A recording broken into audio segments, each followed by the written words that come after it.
सबों को मेरा प्रणाम।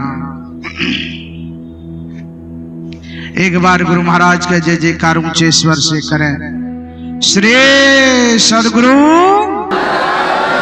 की जय। अभी हम लोग पाठ के क्रम में जो कुछ भी हम लोगों ने सुना हुआ है मनुष्य शरीर की उपयोगिता, मनुष्य शरीर का क्या उपयोग है, मैं आप लोगों को थोड़ा हट करके सुनाने का प्रयास कर रहा हूं।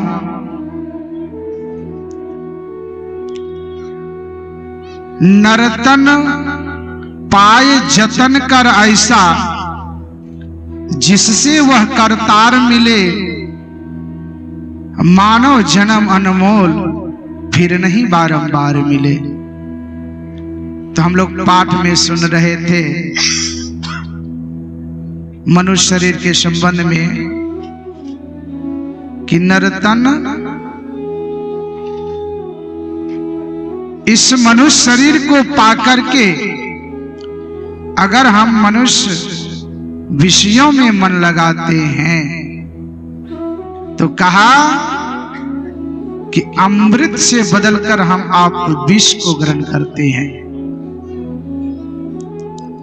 इसी पर चर्चा थोड़ी सी हम करेंगे।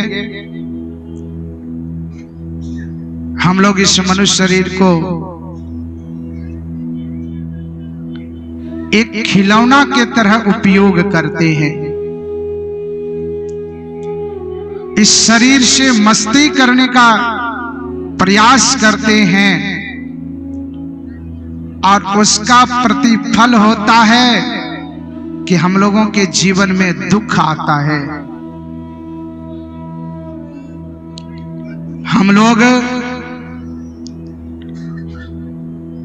इस मनुष्य शरीर को पाकर के सदा विषयों का ही उपयोग किया करते हैं, विषय के चिंतन में लगे रहते हैं। तो हमारे परमाराध्य संत सद्गुरु महाराज ने कहा, तन सुख, मन सुख, इंद्रिय सुख और ये सब है दुख ही दुख।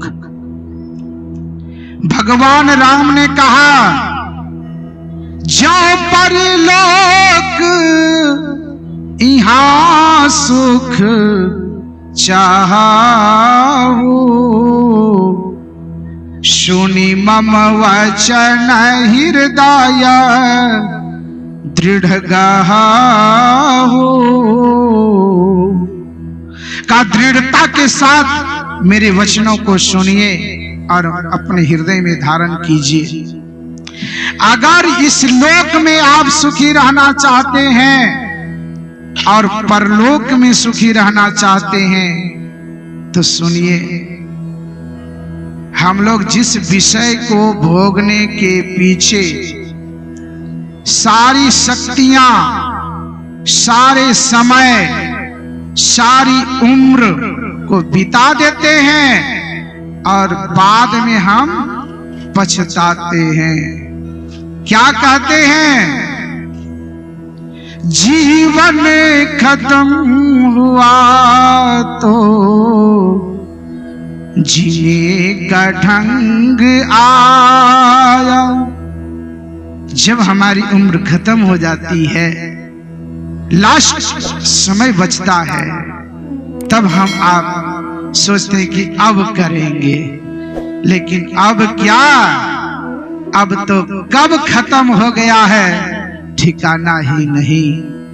इसीलिए मैं आप लोगों से निवेदन करता हूं कि अपने इस मनुष्य जीवन को अगर संयमित रखेंगे तो निश्चित है कि आपको सुख की प्राप्ति होगी। अगर शरीर को अगर संयमित नहीं रखे तो सुख नहीं मिलने वाला है। हम आप यहां तक कि सरकार भी हम लोगों पर पाबंदी लगाते हैं, कहते नशबंदी कराना। क्या कराना? नश को बंद कीजिए, है कि नहीं? लेकिन भाई बहनों, याद रखेंगे कि आपका तो काम हो जाएगा, सरकार भी उस पर अंकुश लगा देगी। लेकिन कान खोल के सुन लीजिए, जिनका जिनका गर्भाशय यानी गर्भ का जो साधन है वह जब दिक्कत में आ जाती है, गर्भाशय में इन्फेक्शन होता है और माता बहन के जिंदगी में वह कभी सुखी नहीं हो पाएगी और जीवन में कभी वो शांति प्राप्त नहीं कर सकेगी। सुख की तो बात ही कल्पना भी नहीं कर सकेंगे। उनके कमर दर्द, मस्तिष्क घूमना, कमजोरी रहना, ये सदा के लिए यह बीमारी बन जाएगी उनके जीवन में। और नसबंदी कराने के बाद वो और फ्री हो जाते हैं कि खूब विषय का भोग कीजिए, यही जीवन मिला है, इसके बाद में पता नहीं क्या होगा।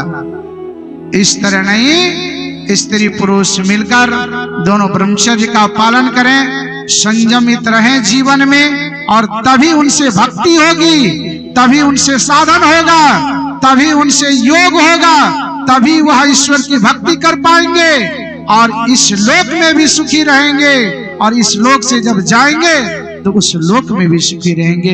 मैं विशेष समय नहीं लूंगा, मेरा समय समाप्त हुआ। श्री सद्गुरु महाराज की जय।